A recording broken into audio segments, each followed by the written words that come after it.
Today, I'm so delighted to have with me Maureen Montague, who is a chaplain and one of my former cohort mates in our master's program at Gonzaga University. Very excited. Maureen was a fantastic student and just a wise, lovely, kind person. So I'm so excited, Maureen, that you would share your experience as a chaplain and your experience with grief and those who are grieving. So if you could just start by giving us a little brief life sketch. And then after that, I would like you to share this quote that you've been hanging on to share with us. Sure. Well, thank you so much, Julie, for inviting me to be a part of your podcast. How exciting. Broad strokes, I was born in the Pacific Northwest, Maureen Cleverly, and actually point of interest, I took back my maiden name last year. I realized, in my work as a chaplain, names and moments become really important. And I realized I want to go out with the name I came in with. Oh, and Cleverly is such a great name. It's so quirky growing up. A little girl with an old lady name like Maureen and a weird last name like Cleverly. I couldn't run away fast enough from the name. And then now in my midlife and through my work with chaplaincy, I realize it's the quirkiness and the unusual little tidbits about us that others hold on to when we're gone. And ultimately, we might learn to appreciate more while we're here. So generally, sort of broad strokes, I, graduated from high school in the early 90s. I got a degree in history from Lewis and Clark College when I was a young woman. And I became a mom. And I was a full-time mom for years, and I loved it. I was doing lots of art on the side and joining the arts community, and eventually ended up in the nonprofit sector for about 20 years. But I'd always been thinking about chaplaincy, and I don't even know why. It was just some spirit thing in the back of my mind. And so I did informational interviews with chaplains at hospitals. 15 years ago, I joined newsletters for chaplaincy long before I even figured out which master's program I was going to need to do to get into that field. And then in 2020, I was the executive director of a large nonprofit. It was really stressful for everyone that year. And those of us in leadership were really scrambling to figure out how to keep people paid, how to keep families fed. And I gave it everything. And at the same time I was doing my work as an executive director, I got an email in my box from Gonzaga about the Master's in Theology and Leadership program that Anastasia Wendlander put together. And I thought, oh my goodness, this is it. And so I did my discernment, I joined the program. And then in the back of my mind, I thought, well, this could lead to chaplaincy. And so I thought, well, I'm just going to see where spirit leads me. And then in 21, when we were halfway through our program, remember, we were pivoting to more sort of heavily philosophical and theological and ethical classes. I thought, well, what the heck? I'm going to see if I can do an extended unit of clinical pastoral education, which is what we do to become chaplains. It's called CPE. And my local hospital, Peace Health in Vancouver, Washington, said, hey, come do it. So it was interesting because we were still in the COVID crisis. The vaccines were just being rolled out. But to go into chaplaincy at that time, there were still many, many, many deaths, even on one shift from COVID. And there were many units just for COVID. It was this strange, almost sci-fi experience going into a hospital at that time. And I loved chaplaincy. And I thought, if I love it during a pandemic, I'm probably going to love it forever. And so I completed my master's, and then I went into a residency at the Mayo Clinic in Rochester, Minnesota last year to finalize my training, and then got a job with Providence. So now I work for Providence Healthcare System. Oh, that's fantastic. Back in the Pacific Northwest again, so sort of full circle back in. Yeah, so did you go to Rochester in person, in residency? Yep. Wow. How long were you there? A year, a calendar year. Residencies for chaplaincy are a year. So I packed up my little Prius and I moved across the country. Wow. Incredible. Wow. Yeah. How did your family manage? Did they come with you? Did you Well, I was an empty nester. So my older son was already launched. My younger son had left for the Navy. Oh, I was wow. an empty nester, and my twin sister's in Minnesota, and my nephews and my brother-in-law. So it was neat because then I got Right. to go reconnect with a part of my family that I hadn't had the opportunity to spend a lot of time with. And so, it worked out Wow. beautifully. That's wonderful. I had a very, very good experience out at the Mayo Clinic because, Oh, really? right, Tell me about that. yeah. Well, because my husband Steve, he was diagnosed.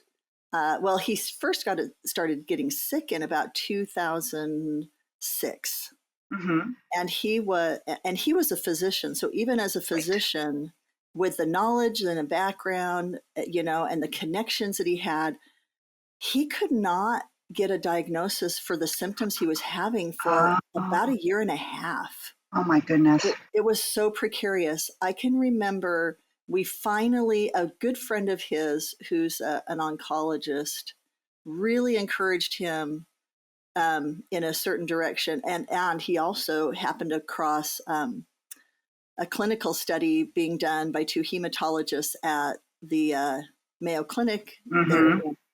And as he was reading it, he thought, boy, this sounds so much like me, like what's happening with me.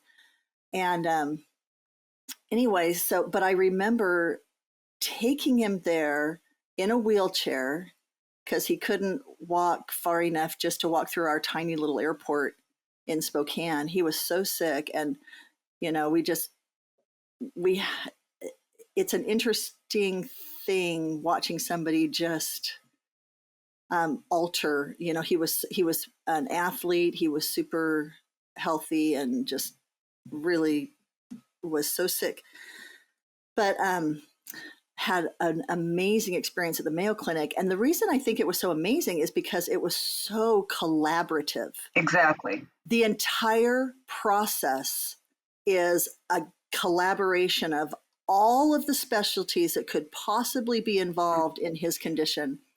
It was amazing. And they're a private clinic, right? So, I mean, Um, so, I I don't well, know. I'm not exactly sure. Well, what I Well, mean it's is private. It's not a health. Well, but they do have Mayo Clinic in Arizona and Florida. right, right. Right, but I don't. It's not But they like were it's not an started HMO or anything. No, no. exactly, Right. exactly. And they were started by, I think they were started by two The brothers. Mayo brothers Yeah, and a who were very important nun. very nice. Really, I didn't know Oh that gosh, yeah. they're. Gosh, yeah. So were So it they? was a Catholic Oh, organization until the 80s, and still well, there there are you go. nuns living on site. And I had the privilege of serving with some of the nuns. They're Well, still around.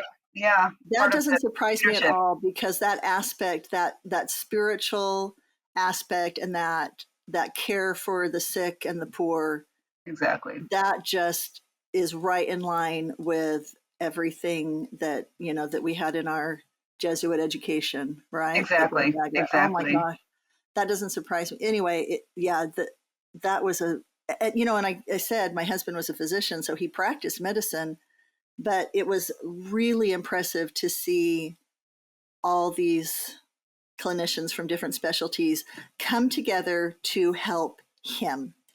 And it was like, that's the way medicine's best practiced.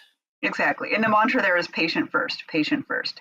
And Yes. it is it's highly collaborative, and also with the physicians, but also they would bring spiritual care into rounds for mental health care, which was one of my rotations. Palliative care. It was fabulous to see spiritual care integrated into some of the practices, because there was an acknowledgement that this provides something that physical medicine cannot. That's right. That's right. One of the things I really appreciated that my husband would say often is, medicine only knows what medicine knows. That's really good. Right? He was, and especially because my background with humanities, theology, Right. these are not hard sciences, right? And he was so quick to acknowledge and appreciate that as a scientist he didn't know everything, and how these other fields really add the richness into life and meaning, Exactly. Exactly. right? Wow, what an amazing experience you must have had. That's Mm. That's so you're so cool. I don't know, but it was really, it was challenging and beautiful, and I'll never forget it. I think about it often. Mm. Probably always will. Now, you had something that you were going to share with me earlier. Right. Would you share that, please? Absolutely. So many years ago, I'll show you. This is one of the prayer books I put together. I still have it cut out from the Oregonian. It's I yellowed. love that. So what you're showing me looks like a journal. Well, it is not actually. It's a collection of scripture, prayers, and quotes to Oh share my with patients goodness. and also for my own reflection. That's such a great idea. I believe in hand making things, as you know. I love art. Maureen, I know Maureen is you are a great artist Oh, and a lover of art. I love it. Yeah, I certainly love it. So this is from Pastor Sewell. There was actually a movie created about her about 15, 20 years ago called Raw Faith, and you can find it on YouTube. And she said, grief turns out to be our best teacher. It comes with loss and hangs around like a faithful dog until we learn what we need to know. When we are awake and engaged in the moment, fully alive, we find we are not so dependent on person or place. And in that freedom, we become unconstrained in our choices, fearless in our loving. We have come home at last. Wow, that's a lot to chew on. Mm-hmm. There's a lot there. Right. The beginning, though, I love is it's like a faithful dog and a teacher. Yeah. That's a great visual because I have a faithful dog. She never slept near my bed while Steve was alive, but boy, Mm-hmm. was she my little mattress mate, for Right. Right. up until I got married to Michael. And then again, she was like, okay, there's your bed. But yeah, I couldn't have survived without her sweet companionship and love, right? Right. But then at the same time, she was annoying sometimes, and Of course. Well, grief is like that. It can be nagging and annoying and hanging around when you don't necessarily want it. wants to be fed. Yep. Yeah, exactly. Wow.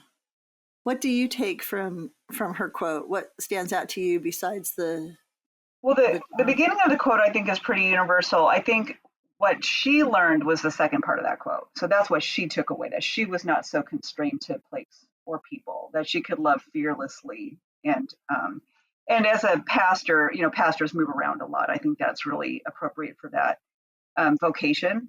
For me, what I love about it is the image of the faithful dog, this faithful creature that you cannot seem to dissuade from loving you, even when you can't love yourself.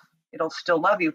And to see grief as that companion and also a teacher, right? So grief teaches us about ourselves, each other, and life.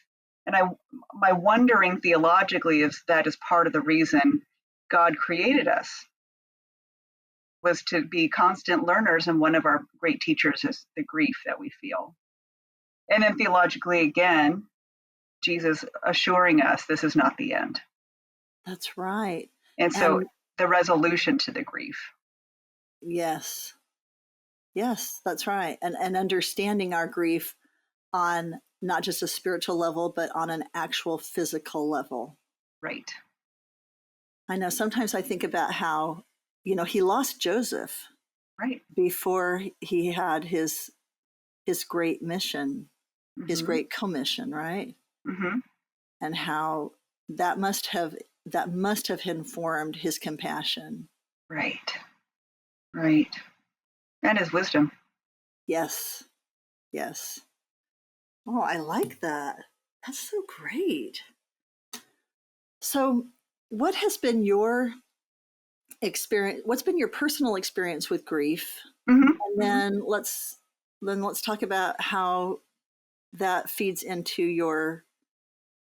Oh, your daily work. certainly. I think the biggest loss for me, as far as losing a person to death, has been my father. It was complex grief, complicated grief, because he was an extraordinary person, but he was also very deeply troubled. And he and I had been estranged for many years before I got the phone call from a family member that he was at OHSU, which is Oregon Health and Science University, with pancreatic cancer. Oh. And, it just wasn't looking good. And so I had to look within myself to know what did I need to do in this moment. Fortunately, I was accompanied by two of my oldest childhood friends. At that moment, we were painting. Actually, we were having a ladies' painting group. And they said, you really need to go and see him. And if you want, we'll be with you. We'll go with you, which was very kind. That's fantastic. I didn't actually take them up on that. After my discernment, I thought, no, I need to go alone. There will be lots of our family members there. So I went to see my father on his deathbed, basically. He died a few weeks later. And, what's really interesting, Julie, was that I thought, well, I didn't really know what to think, but I wondered if it'd be like sort of the movies where there's this reconciliation and I'm sorry's and all these words get said to sort of, I don't know, put a pin in the past. And that is not at all what happened. What happened was that he had, prepared for me being there. He had the nurses care for him and, wash his hair and get him all ready. He was really excited to see me. The family member who had been sitting, or friend who had been sitting in the chair, was asked to leave so I could sit next to him. And we didn't speak about anything that had ever happened before. We spoke actually very little. I accompanied him. And it so happened that, a room full of specialists arrived, talking about rooms full of specialists, to talk with him about the plan of care. What were his goals and what was even possible? And I happened to be there. I said, well, it was awkward. I said, would you like me to leave? And he said, no, I'd like for you to stay. And he told the doctors, this is my daughter. And he has 3 amazing kids from his second marriage. I love them. But my twin sister and I were from his first marriage, and so I was the oldest, of his children. And so he invited me to stay, and I did, and I listened to everything. And my father kept looking at me like, what do I make of all this? And really what I heard was that he was terminally ill, that they could do chemo, but it would probably kill him faster than just not doing anything, because the disease was very progressed, and he had a lot of other issues like cardiac issues, things like that. So he was not in good shape for a fight, right? Right. And so the palliative team stepped up and they spoke about palliative care. And that was like, ding, ding, ding, that made perfect sense. And I looked at him and he looked at me and I nodded and he said, yeah, let me think about it some more. But he did end up taking that route, and he went home with his second wife on hospice, with his 3 other children. And so it was interesting, Julie, because I became part of his discernment process about what to do at end of life. And all I wanted to do was say goodbye. Right.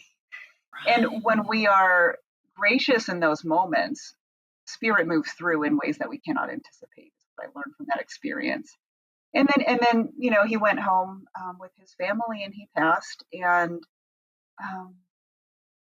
then I was sort of left to reflect on my relationship with him in this totally new light. I was no longer angry. I no longer wondered, well, what if he hadn't had this drinking problem, or what else if he had received mental health care and support and treatment younger. I mean, all the what ifs went out the window because he was dead. There were no more do-overs, right? And it was incredible. And then the fruit of that, then I became close with my stepmom and my younger siblings again. Actually, this past weekend, I was just in bed with my brother and stepmom and his fiance, and it was their friends, and it was beautiful. And so in my father's passing, there was a new beginning. And that's what I learned from his death, that nothing else in life could have taught me that lesson, which is that when something ends, it makes space and creates opportunity for something beautiful and new and totally different to begin. And I think that, it kind of reminds me of the story of Job. He loses everything. Yeah. And then he gets everything back, but it's not the same wife and children. It's not the same thing at all. It's not the same house. He gets something new. I think that's the sort of the point of that story, of after all the suffering and misery, he has a new beginning, right? Right. And so for me, that that was in, gosh, the late, I want to say that, I think 2017 or 2018. And so again, it was a precursor Oh, to yes. my interest in actually following through with the chaplaincy vocation, that I could not have become a chaplain if I had not already lost my father. I can really, really see that. I can see what a pivotal experience that would be for you to be able to continue on. Really, I mean, it seems so obvious that this is the path you are meant to be on. Right, And right. without the pain, Without the pain and discomfort and even the awkwardness of that situation. right. It's interesting because that's the part of grief, the grief story that we don't often hear about. It's the hereafter, the sweet hereafter, when life does go on in these interesting, sometimes strange, Right. unexpected, and sublime ways. Right. Well, thank you so much for sharing that. And I especially appreciate that it wasn't painted with a Hollywood brush. No, it was not. Right, because that wouldn't have been that was real. that was a hard day. I was, Yeah. and the other piece is, I think it's important to realize, and I talk with families about this, is after I went home and after the event, I was exhausted. I was torn up. It was days where I just felt so emotionally drained because I had taken everything within me, all the strength emotionally and spiritually I had, to sit there with my father for hours and hours. And when it was over, it was clear when I needed to go home because my children were going to be arriving home. I needed to Right. go greet them and Right. make them dinner. I'm like, okay, and I'm out. That's it. I need Right. to go live my life now. And he, of course, my father completely accepted that and was just so grateful that I Right. visited. And then I went home, and for days after I was just sort of wrung out. And so I remind families, even when their loved one survives a serious medical event, when they go home, be kind to themselves, be gentle Right. with themselves, because everything they have emotionally and spiritually, they're, as we say in basketball, we're leaving it at the court Right. in those moments at the hospital. That is such wise counsel. Yeah. And there's very little in those moments, days, even weeks after an event like this that is so pressing Exactly. that it can't be put aside for a time. That's right. I mean, I think of it like when you have a new baby. Nobody expects somebody who's just given birth to go run a marathon. Right. And I guess maybe somebody in the history of mankind has, and Good for I would them. rather not ever know about that. But I mean, for normal Right. people, Right. Right. Right. yeah. I mean, once you've run that kind of an emotional, psychological, even physical experience, it is so draining. Yep. So Absolutely. So, whatever big decisions need to be made, just give it a minute. Don't make big decisions. Don't worry about cleaning the house. Call a friend to right, help with dinner. Be right. incredibly merciful to oneself. Well, and it's a good reminder to those outside of that experience. When you're not the one who's having the experience, you're not feeling the exhaustion, you're not having the brain fog, That's right. right? And so I I'm convinced that there are very few moments in life where our integrity and our character is tested as much as when we are standing beside someone who is actively grieving, Ah, right? exactly. That's one of the Amen. I most mean, vulnerable that's such a good times, point, Julie. right? So one thing that really struck me that you said, I'm so impressed and grateful for the relationship that built between your stepmother and your siblings. Hmm. Yeah. That I mean, what an opportunity that was that you all availed yourselves of to strengthen your relationship. You don't always see that. Well, exactly. And really, it was their graciousness and open heartedness and generosity that made it possible. I was open, of course, but I also had no expectations because I was the one who was estranged. They were the Right. inside, I was the outsider, and they took the outsider in. That that is so, so beautiful. That speaks volumes to their character, their kindness, their empathy. And you know what? That's better than the Hollywood ending, right? Right, That's more real. It's more genuine. right. Wow. So how has that transferred into your chaplaincy work? That's a good question. Well, to begin with, don't make assumptions. Don't think you know the Mm. ending. Be open, stay present, stay curious. That was the mantra of my educator at Mayo. Stay curious, my friends. And I love it. And in those moments with my father, I stayed curious. And the following, the years that followed with his family that he had, to stay curious about what was possible and not assume. Um, and so in chaplaincy, when I am accompanying families and patients, I think my open mindedness and my ability to not give or need answers.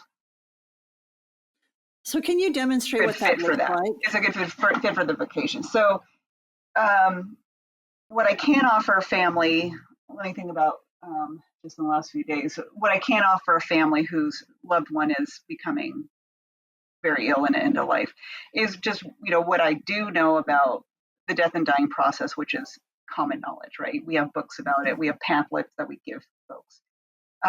Yeah, that gasping, that's normal. If you've never seen somebody die, these are the things that can happen. But also when folks start to chew on the relationships and what does this mean for that relationship and what is this family member doing and how are they reacting in a way that's causing more stress for everybody else, and we start to get into more of the family dynamic, right? What I can offer from my own experience is we don't actually know what's going to happen after this. We don't know how reconciliation might look for you and your sister, or you and your nephew, or you and your cousin. And even though it may seem impossible right now, there may be loving relationships in the future that you couldn't have even imagined. So stay curious, my friend. And that's something you absolutely know from And experience. right, it's such a paradox. I love paradox, obviously, so do you, because we love theology. The not knowing is knowing. Right. Right. Right. So what do you notice in the people that you interact with? I'm sure you see quite a range of family dynamics and even a range of people's reaction to what's happening in the moment, from peace to total distress. What do you see on a On the daily spectrum. basis?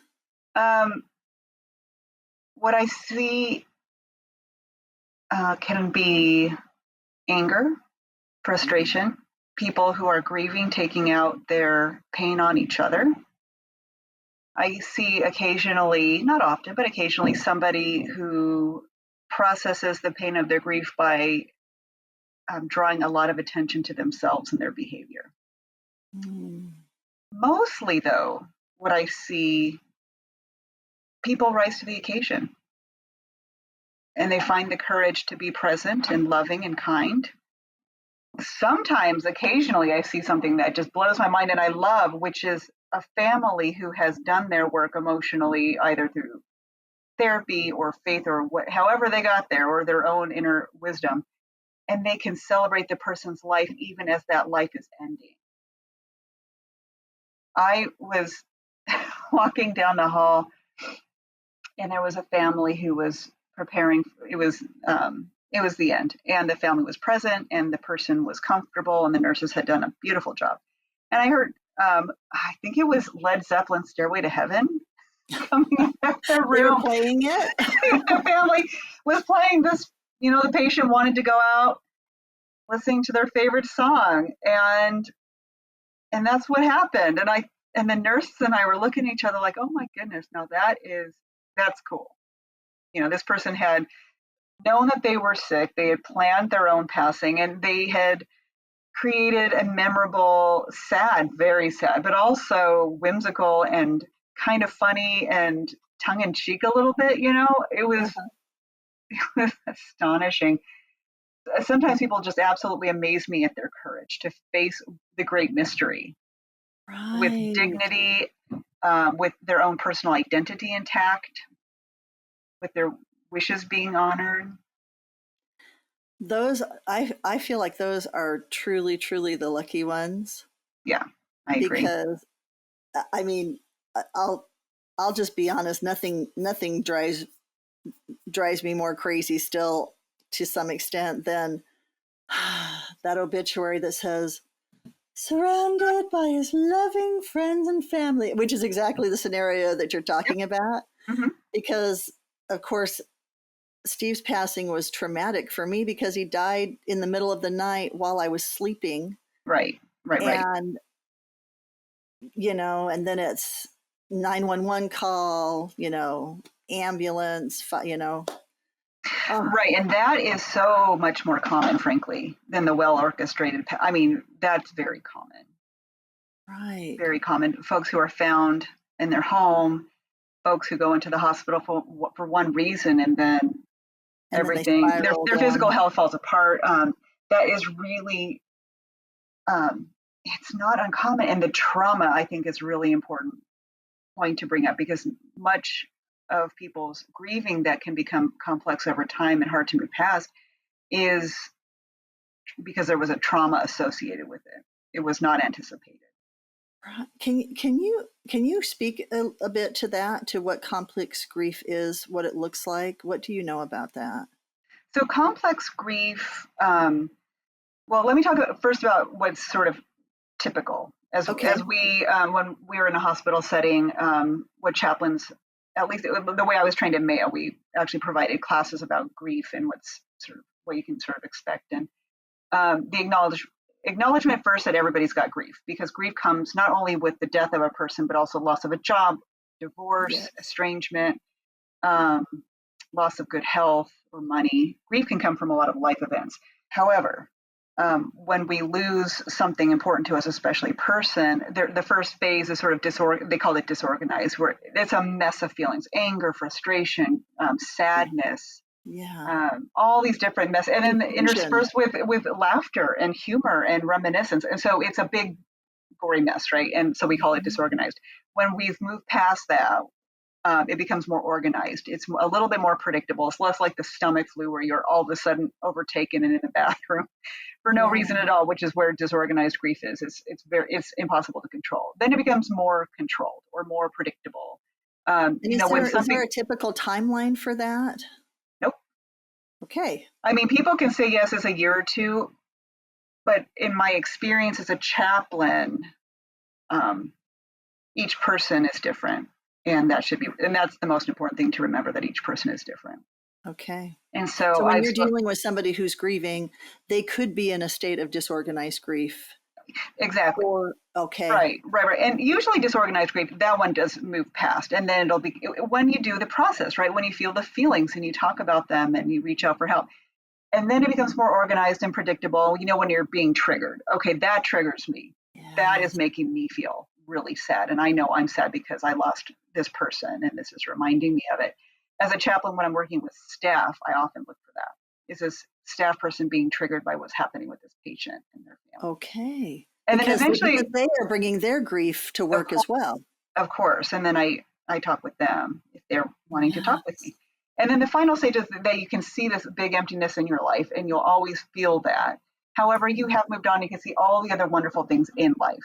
I think the metaphor we used when I was training was, you have this beautiful backyard and you lose your big tree. Like that big apple tree, it died, it went away. You can still see the stump. However, you can now see the new trees and the flower garden and the swim pool and the barbecue and all the other Right. things put there. So you can, that the loss will always be there. You'll Mhm. always feel that loss, and that is healthy and normal. And also it's healthy and normal to enjoy all the rest that life has to offer you, right? And so when grief gets complicated, that process gets interrupted somewhere. For example, I will be speaking with somebody who lost an adult child or even a young child, but they wouldn't allow themselves to grieve it at the time. And so 10 years later, I'm talking to this person, and it's become clear that to numb the pain of the loss of that beloved child, they drank too much, and now they're in the hospital because their liver is, they're struggling with liver or whatever. Or it led to self-neglect or depression, or it triggered like a mental health, you know, issue Right. like severe depression that wasn't treated, and it becomes more like an untangling. Now that said, I personally believe in my ministry, and what I've seen is that even folks who've lost somebody 10 years before can still go through that process, seek help, get a good counselor, get a good support group. Grief support groups are everywhere, even online now. You don't even have to leave your own home. Get help for that, untangle it, work with a professional, and then you can, wherever you're at with your grief and however long it's been, you can move on and still enjoy what is left, right? And what Yeah, also is new. Does that kind of make sense? it does. It really, really does. Yeah, yeah, Yeah, I'm so, I'm so glad that you have shared that, especially the idea that it doesn't matter how long ago the triggering event was. right. It's never too It's late. never too late to go get help. Yeah, my mother still deals deeply with a grief that happened when she was 11 years old, when she Mhm. lost her little brother. Absolutely. Right. Absolutely. Right. And it's okay for that pain to kind of have a place in your heart because there's a hole there. Of course. And to be sad, you can be sad for the rest of your life at that loss, and that's okay. It doesn't Right. prohibit you from healing and having a meaningful life. And That's the also, message, right? Yeah. right. And also, I believe that the loss and the sadness makes all those sweet moments even sweeter. It's the contrast between our pain and our joy that can create such gratitude. I know that I have such deep gratitude to get to know my siblings, such a deep Mhm. gratitude. But if Yeah. I'd always been around them, I probably would take them for granted a little bit more, because we often take our siblings for granted. It's like, oh, it's just my sibling. Right. No, it's like, this is a really special thing. This is a really special thing, not only because I still grieve the time, always grieve the time I didn't have with my father because we were estranged and that was needed, but at the same Right. time painful. Um, Right. but it kind of creates this attention to the moment Hmm. and an appreciation for these moments of, I would say, divine grace. Yes, I absolutely agree with you. It's it's one of the aspects when I was first meeting Steve, my late husband, that stuck out to me so strongly because he had lost his wife when she was only 31. He was 33. Oh my goodness. Right? They had two little children, and he finished his residency in dermatology, and then the next month his wife passed away. Oh my gosh. I know, right? And I was 26 when I met him, and I was absolutely fascinated that I could meet somebody so young who was so kind, grounded, gentle, authentic, things that didn't matter just really were not a part of his world. And Right. I know from what he said to me that that was not how he always was. It's Hmm. not like he came onto the scene of life as this, amazingly whole person. Right. He learned Exactly. through this, right, through those struggles, and Mhm. it ended up being such a huge blessing in our relationship. because he brought all of that's, groundedness, that centeredness on what And really wisdom, matters. right? Mhm. He had wisdom. Yeah. Yeah. Yeah. And of course, I've had the same experience now because I've been remarried for about a year and a half, Mm-hmm. and Michael is also widowed. Okay. Right.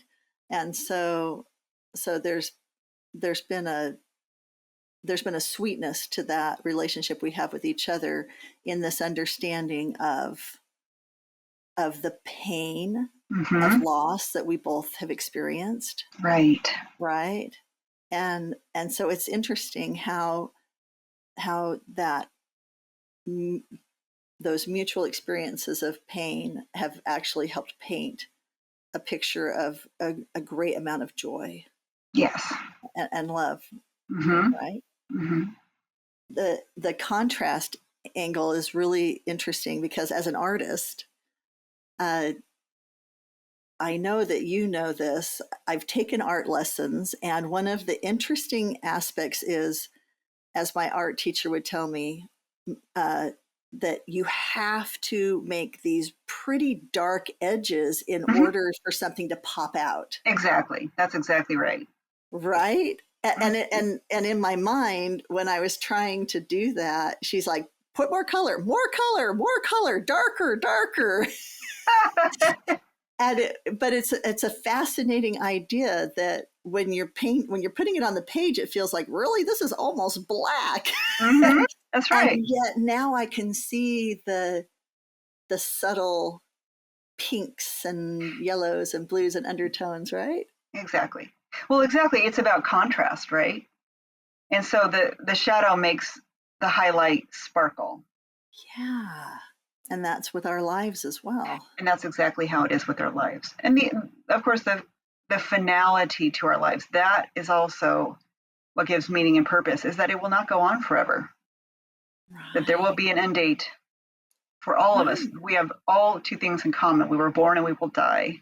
Right. And living and working in that space is such a gift because I am always reminded how precious. And I mean, that sounds so trite, but it's just true. I mean, how precious, valuable life is. It is the great pearl. Right. It, the great So pearl, the story in scripture, the the thing pearl that of you would great give, price. give up everything for, that Mm. spark of life.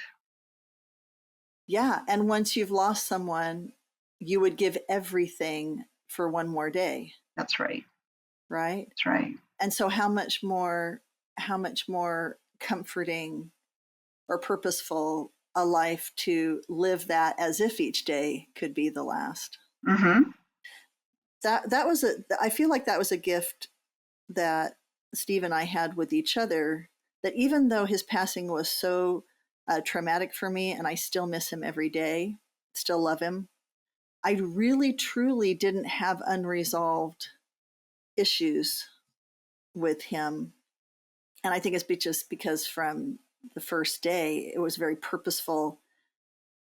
It was a very clear understanding that that each day is a gift, Exactly. and we Exactly. can take that for granted before we have a close experience with death. Mm-hmm. Right? We can take for granted that each day is a gift. Mm-hmm. Mm-hmm.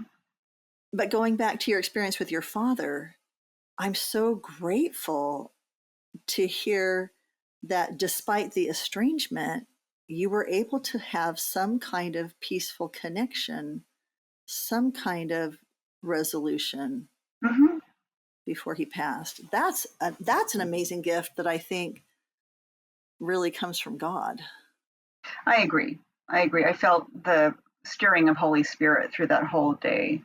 Mm. And I recall even just quietly praying to myself, silently praying. And at work, I pray all day long silently to myself. Just Mm. please have mercy. Please bring spirit back into this moment. Um, and I trust that. I trust the spirit. How do you experience it moving and shaping and communicating with you? With great mystery. It's Okay. The discernment process in life never ends. And the thing about having a call is that we all have our moments of doubt. What am I doing this for? This is hard. I could do something else. It'd be easier.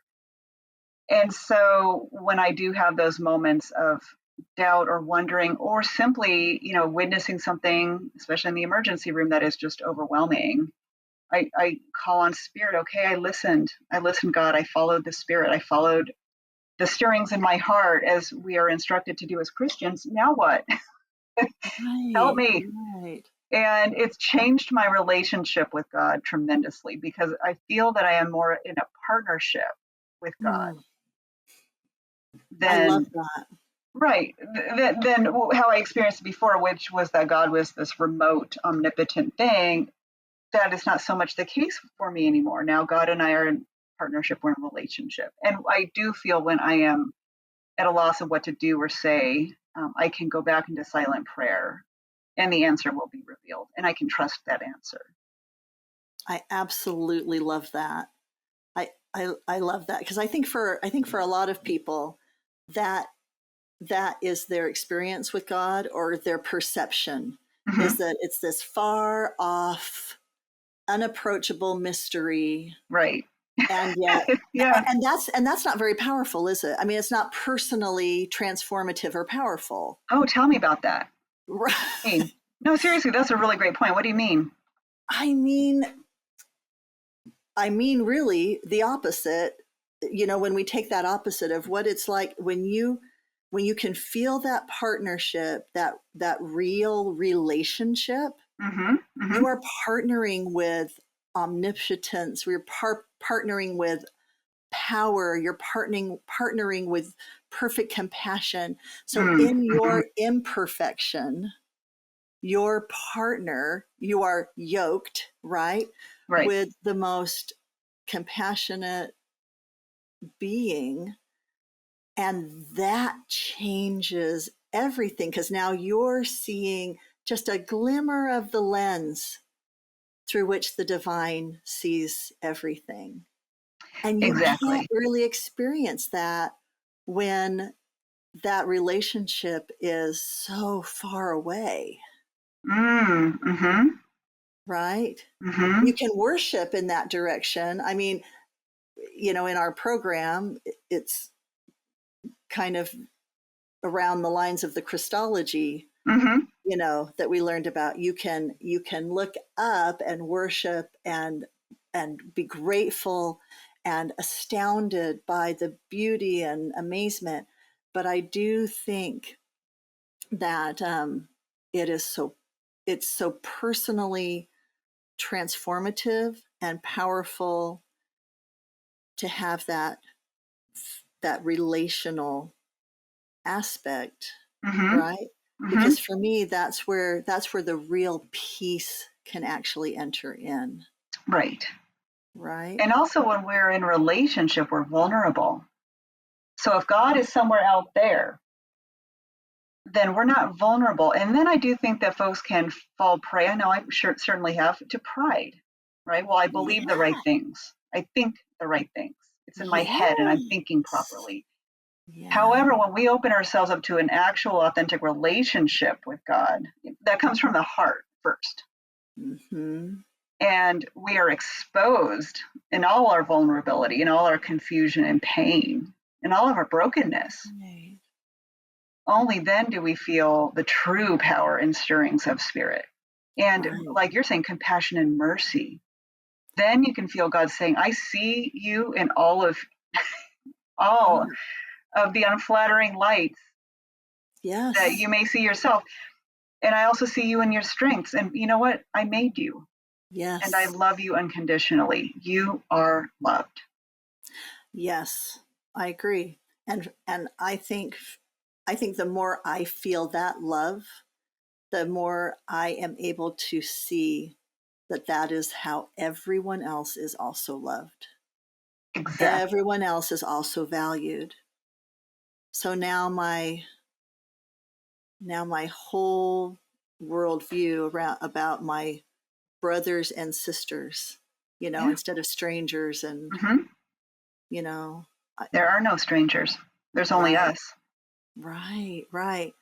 And these really, really difficult, challenging, vulnerable, hard experiences that come with death and loss and grief, they can transform and open us so that we can be open to others. I see it over and over again. Exactly. That's exactly right. And that's one of the fruits of grief. Yeah. And what an amazing thing. You get to have a front row view of this every single day.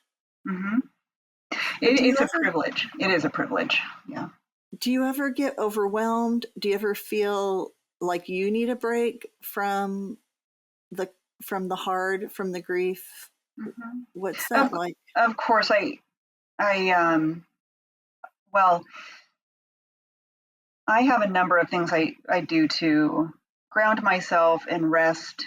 And in our chaplaincy training, self care is a major theme. And I recently went through my certification process, so I'm board certified, which is really exciting. That is so cool. But one of the essays and follow up questions was about self care. That's what is so important in chaplaincy, to have a healthy way of coping with what we witness. And I believe that is true for all healthcare workers. It's not only chaplains. However, chaplains are called to the toughest moment all the time. Whereas, as a nurse, I know, as having been trained as one, a lot of it is the day to day and the routine, and there are really intense moments. But when there is an intense moment going on in the hospital, you typically call spiritual care to accompany family, patient, staff, to be witness.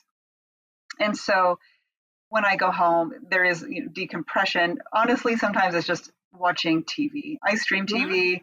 Oh gosh, I'll be very aware. Okay, I am feeling overwhelmed and tired. I want to turn my brain off. I'm gonna binge watch some ridiculous series, especially sci-fi, and it helps. But then I'm spending time with my family, my loved ones, going for walks. I live by the beach now, so I try to get out as often as I can to go to the beach and sit and watch the seals.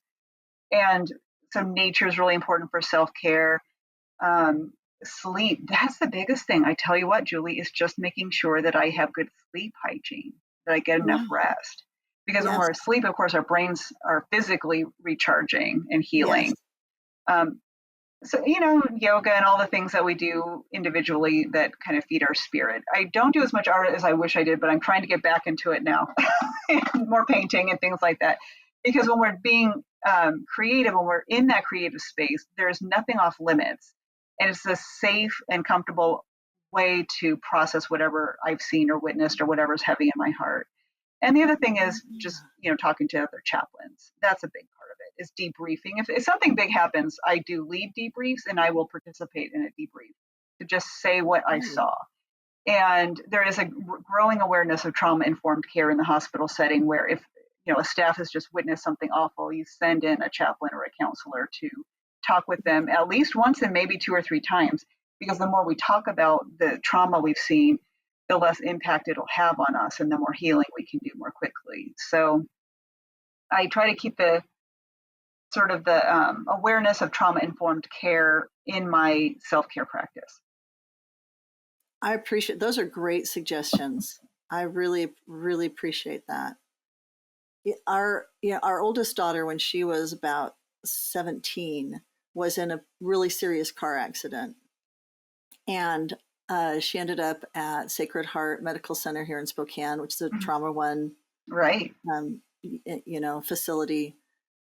I I will never forget the comfort that it gave us to have the the chaplain priest who was on call that day come and just sit. He just sat with us in Mm-hmm. the room, prayed with us, and I still remember just how much that meant to us in that moment when we didn't know, if she was going to be okay. Oh my goodness. Right, right. Right. And it's interesting, that same daughter who did she was all right. She recovered. To this day, she does a lot of knitting, and I know Oh, for interesting. her, right? For her, it quiets her brain, Mm-hmm. right? It gives her hands something to do. And Right. so I was thinking about that when you were talking about these different aspects that can be really helpful. Knitting's great. Yeah, anything, fiber arts are wonderful.